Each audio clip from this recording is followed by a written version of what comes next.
I think that the task of keeping the issues high on the agenda now is one of the most challenging things we need to think about, because as well as the SDGs and other high-level international issues and gatherings, this year has been the year of climate. And it comes to the climax with COP21 in Paris, and we need to work so that if Paris succeeds the way we would like it to, there isn't a sense of, okay, job done, thanks, now we can go home. And on the other hand, if it fails the way we fear, then there isn't a kind of awful hangover after the party, and this is the issue nobody wants to discuss for 6 months.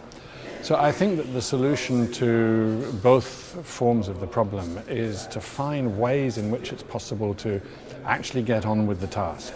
So if you look at the things that we said in the recommendations from the report to the G7, A New Climate for Peace, what we're saying there, first of all, is change the ways in which you're working.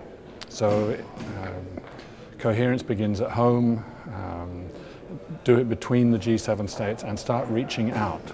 So I mean, we're at this conference now in The Hague on planetary security, and here is a great opportunity for there to be some reaching out happening and making new alliances, and that's got to continue more.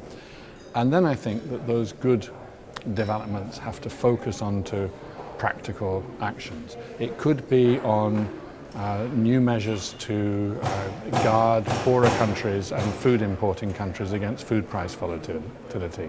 It could be on a practical mechanism for a shared instrument for assessing risk in ways which are transparent to everybody and produce actionable conclusions.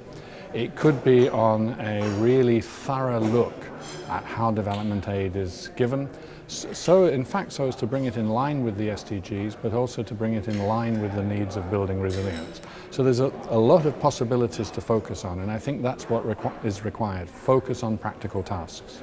It is all the time a problem that events come at such speed, kind of flying into the face of the foreign policy establishments, the ministers and the senior officials, that they have very little chance sometimes to think long term. I mean, they're often working, with no exaggeration, 16, 17, 18 hours a day on the crisis of the moment. So how can they be expected to focus on the long term? And of course the answer is that they have to be doing that. They have to find a way. If you look at the Middle East now, with the wars which are still going on, Syria, chaos in Libya, the war in the Sinai, Yemen, nonetheless, you need to take a thought for Tunisia and Algeria. And in both cases, climate variability could be a trigger for increasing pressure on those governments to a point that they can't really sustain their own stability.